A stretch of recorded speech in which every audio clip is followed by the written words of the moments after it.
Muy buenas tardes. En el día de hoy vamos a hablarle un poco de las medidas adoptadas por el gobierno nacional en temas de contratación estatal. El presidente de la República, en uso de sus facultades constitucionales y legales establecidas en el artículo 215 de la Constitución, expidió el estado de emergencia social y económica por todo lo sucedido a nivel mundial por la pandemia del COVID-19 o coronavirus.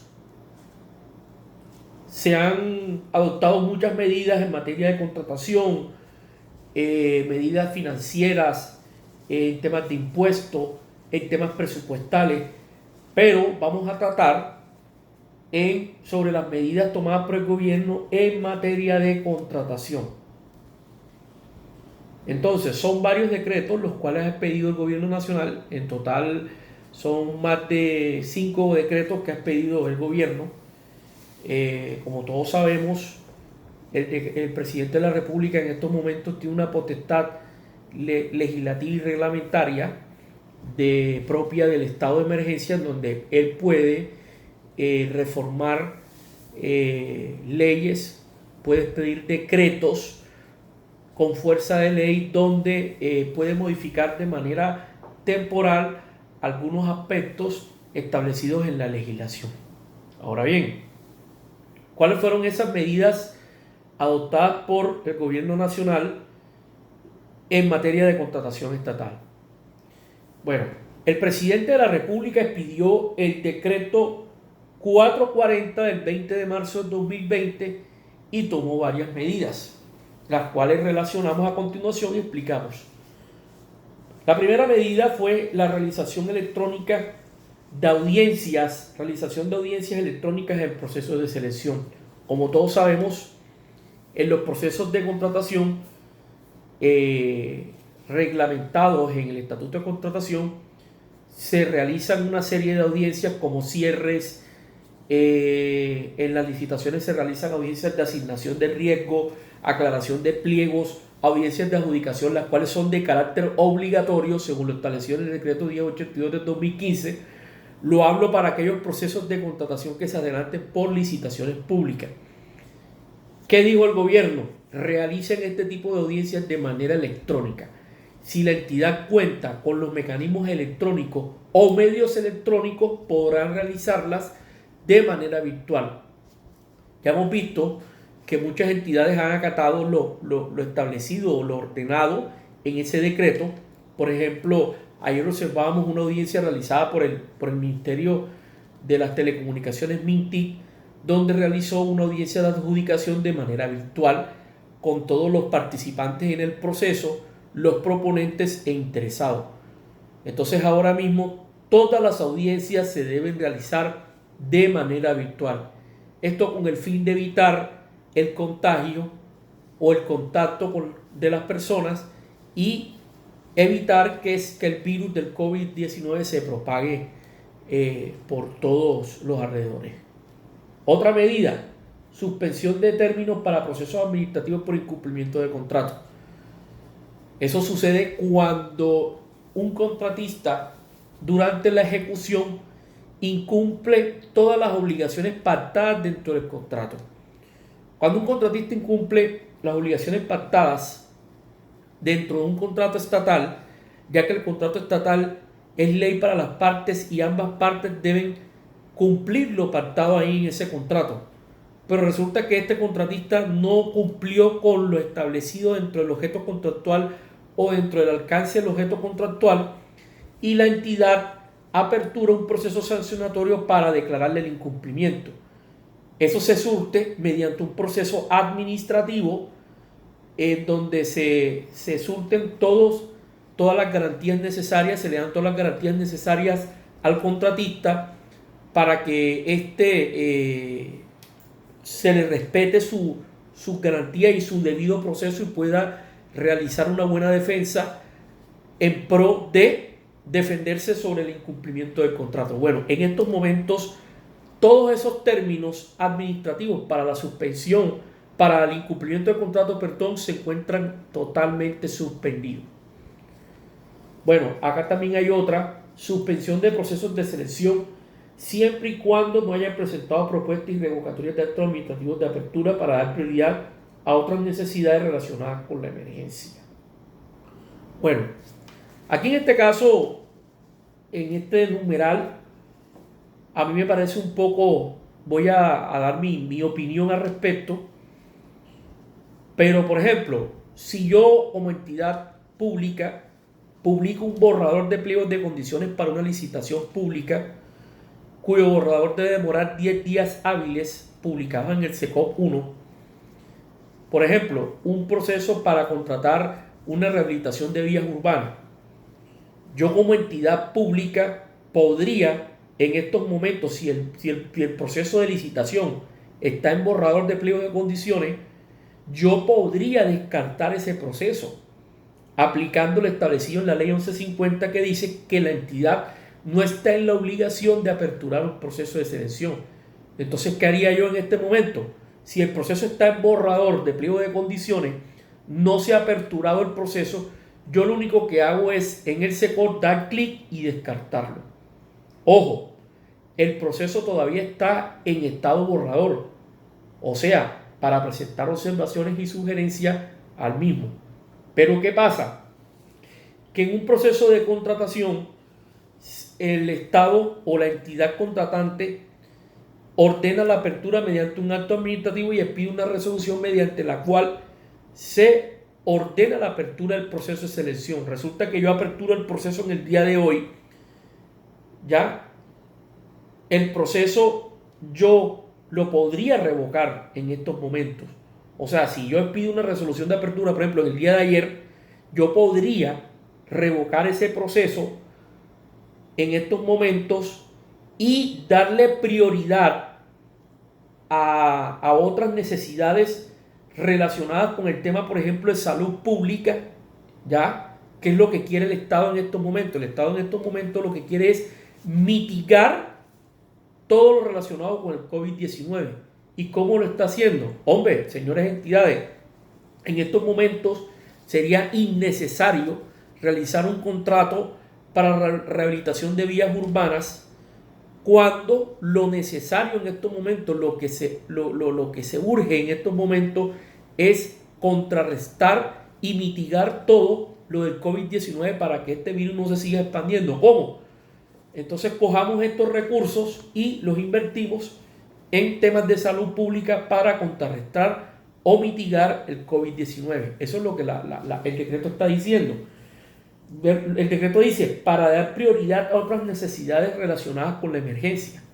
O sea, yo cojo esos dineros que yo, o tengo un CDP, donde me certifica el jefe de presupuesto, el encargado de presupuesto, de unos recursos para un proceso de contratación sobre rehabilitación de vías urbanas.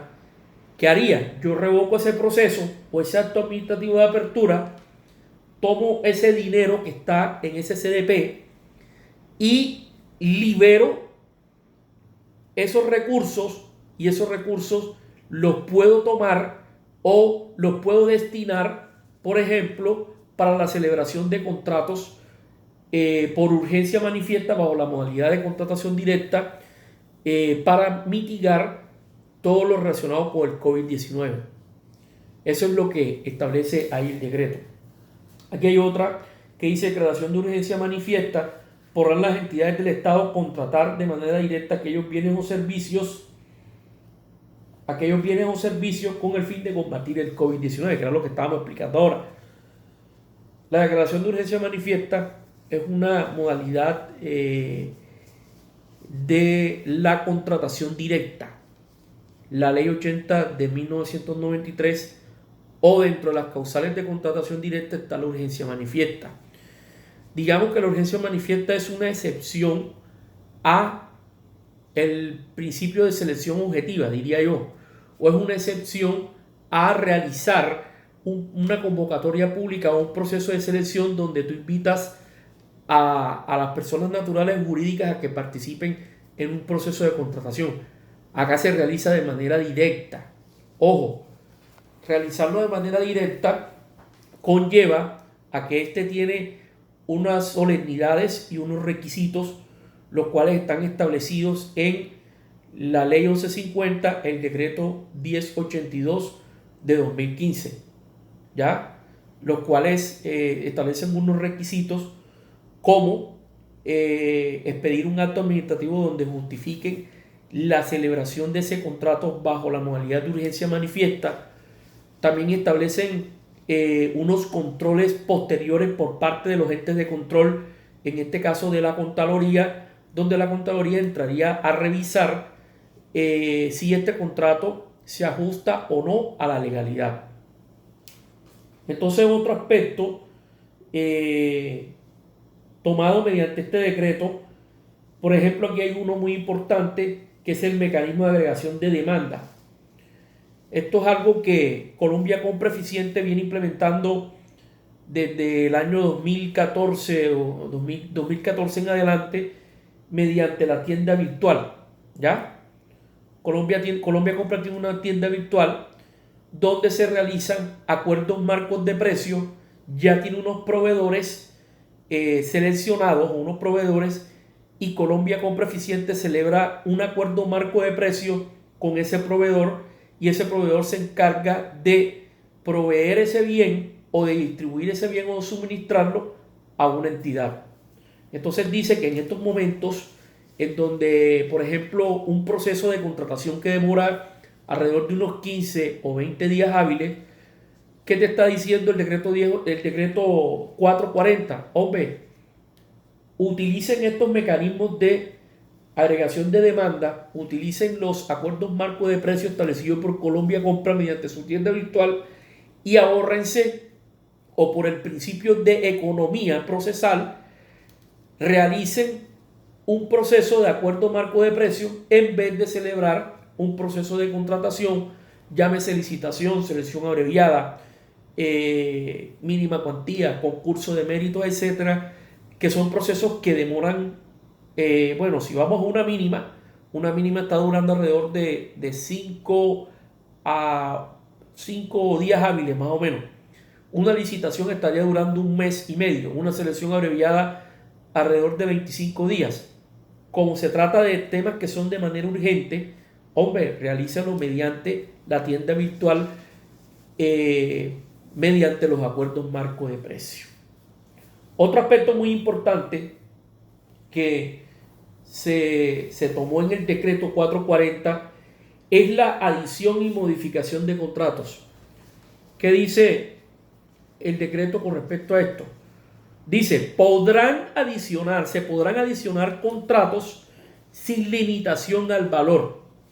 ¿Qué pasa? La ley 80 de 1993, en su artículo 40, dice que se podrá adicionar un contrato sin que supere el 50% del valor inicial del contrato. Digamos que el decreto 440 realiza o hace una modificación de manera temporal de la ley 80 de 1993, diciendo, hombre, tú podrás adicionar un contrato que supere el 50% del valor establecido.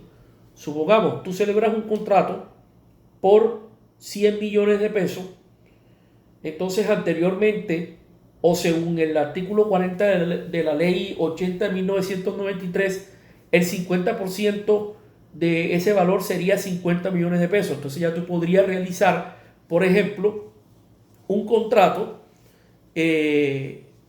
por valor de 70 millones de pesos. Le podría adicionar 70 millones de pesos.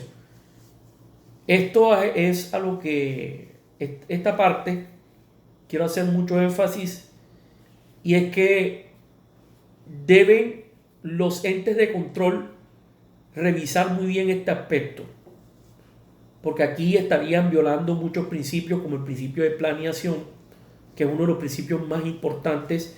Diría yo que el principio de planeación es el principio más importante en la contratación estatal, porque es mediante el cual tú planeas qué es lo que vas a contratar, cuál es la necesidad que tú vas a suplir. Entonces, en estos casos, pues lo hace el Estado mediante este decreto con el fin de que esos contratos, por ejemplo, que vayan relacionados con el tema del sistema de salud pública en estos momentos para mitigar el COVID-19, puedan ser adicionados sin limitación de la cuantía. Entonces yo invito a que las entidades, por favor, esto lo realicen de manera cuidadosa, estos temas de estas adiciones de estos contratos o modificaciones a los contratos, realizarlo de manera cuidadosa, y a los entes de control como la Procuraduría, a las Contralorías distritales o departamentales, realizar un estudio minucioso de estos temas. Otro aspecto importante es el procedimiento para el pago de contratistas del Estado. Las entidades estatales deberán implementar para la recepción, trámite y pago de facturas y cuentas de cobros de sus contratistas mediante mecanismos electrónicos. ¿Qué quiere decir esto? Aquellos contratistas del Estado por prestación de servicios profesionales o de apoyo a la gestión podrán trabajar desde sus casas. Ya el Estado ha venido implementando esta política de teletrabajo, en donde dice: señor contratista, usted tiene un contrato con el Estado, por ejemplo, prestación de servicios profesionales de asesoría jurídica al municipio de, por ejemplo, el municipio de Turbaco, Bolívar, vamos a colocar un ejemplo, para la prestación de servicios profesionales en materia de contratación estatal. El objeto es asesoría jurídica en materia de contratación estatal al municipio de Turbaco, Bolívar. Entonces, de ese objeto o de ese alcance del objeto contratal se desprenden unas obligaciones establecidas, las cuales ese contratista debe cumplirlas a cabalidad, pasar unos informes al supervisor designado por la entidad contratante sobre las actividades desarrolladas. Pero ¿qué se busca con esto? Señores, trabajen desde sus casas por teletrabajo, videoconferencia, enviando informes, todo por correo electrónico. Si supongamos tu supervisor te designa la revisión de un convenio interadministrativo, o tu supervisor te designa la revisión de un proceso de selección de mínima cuantía o un contrato directo realizado bajo la modalidad de urgencia manifiesta, podrás revisarlo desde tu casa sin ningún motivo, sin ningún problema. No le veo ningún inconveniente que lo revises desde tu casa, lo trabajes desde tu casa y tú se lo mandes con los vistos buenos, revisados a la persona encargada de firmar estos documentos. Esto con el fin de que las entidades no quieren de que el virus se propague o que las personas tengan contacto con otras personas en la entidad. Entonces, ¿a qué vamos con esto? La entidad no podrá retenerle los pagos a los contratistas porque no están asistiendo. O la entidad no le va a pagar a un contratista porque no están realizando trabajo en estos momentos. No. En estos casos, en estos momentos, es donde yo pienso que el Estado también debe apoyar a esos contratistas de pronto que viven de un contrato o que viven de eso, y apoyarles también, porque es que nosotros somos unos colaboradores del Estado. Ya nosotros le colaboramos al Estado en la prestación de un servicio. ¿Cómo? Realizando unas actividades, y el Estado a mí, por prestarle esos servicios, ellos me remuneran a mí con unos honorarios de manera mensual. Entonces, el Estado en estos momentos, ¿qué dice? Hombre, implementen medidas, señores entidades estatales, implementen unas medidas o medios electrónicos donde los contratistas puedan radicar sus facturas de manera electrónica y no de manera presencial. O sea, ya tú no tendrías que ir y hacer la fila, por ejemplo, como nos pasa a algunos, de ir a la tesorería de la entidad y radicar la cuenta. Te dan un ficho para que radiques la cuenta, te dan un turno. No, ya lo puedes hacer de manera virtual, de manera tecnológica, perdón, no virtual, de manera tecnológica.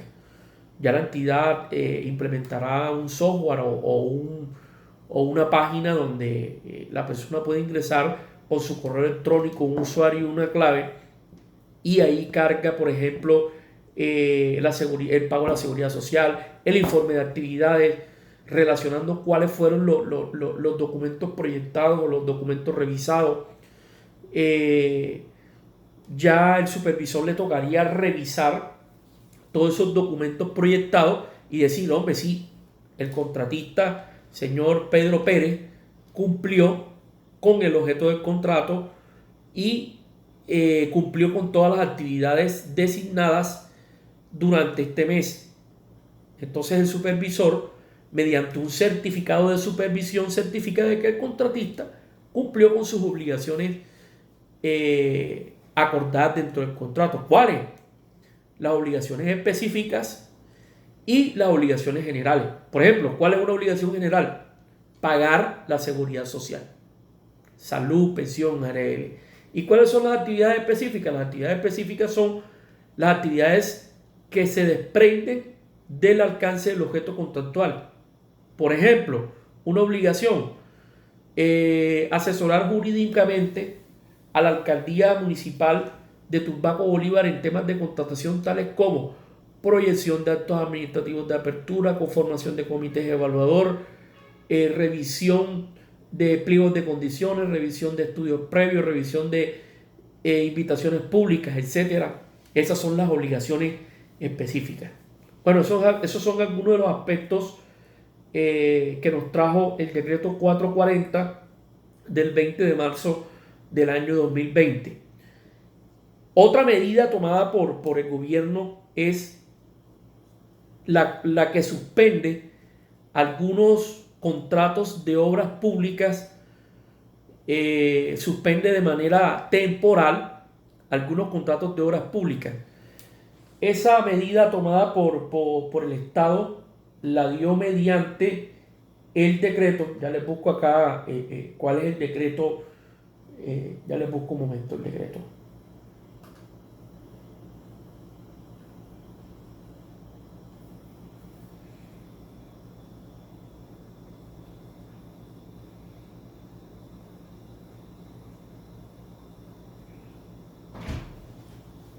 El decreto es el decreto 482 del 2020. Hay un artículo específico acá. Artículo 26 del decreto número 482. Vamos a leer ese artículo y explicaremos un poco qué es lo que dice ese artículo. Bueno, ese decreto apenas lo bajé hoy. Vamos a...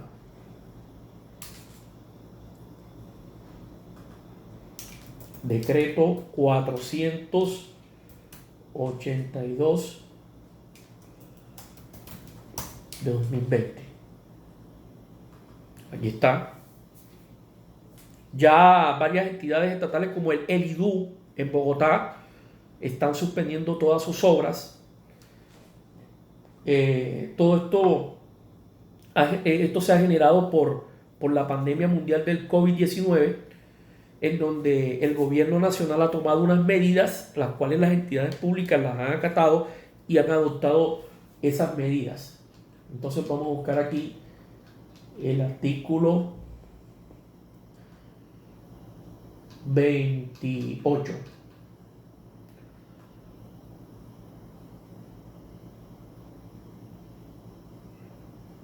Aquí está, perdón, es el artículo 26. Dice, suspensión de contratos de infraestructura de transportes. Las entidades públicas tendrán la facultad de suspender unilateralmente los contratos estatales de infraestructura de transporte a su cargo en el evento de que dicha suspensión resulte necesaria para el cumplimiento de las medidas derivadas de la declaratoria de emergencia económica, social y ecológica ante la pandemia COVID-19. ¿Qué pasa? La ley 80 de 1993 establece unas causales para suspender un contrato. Pero debido a todas estas situaciones que están ocurriendo en estos momentos, el Estado ha tomado estas medidas y dice, señores, todos los contratos de obras públicas, en especial aquellos contratos de infraestructura de transporte, como por ejemplo construcciones de carreteras, rehabilitación de vías urbanas, esos contratos suspéndanlos de manera temporal mientras se supera el tema del COVID-19, ¿ya? Entonces, por lo general un contrato se podrá suspender, como lo dije anteriormente, bajo unas causales establecidas en la Ley 80 de 1993.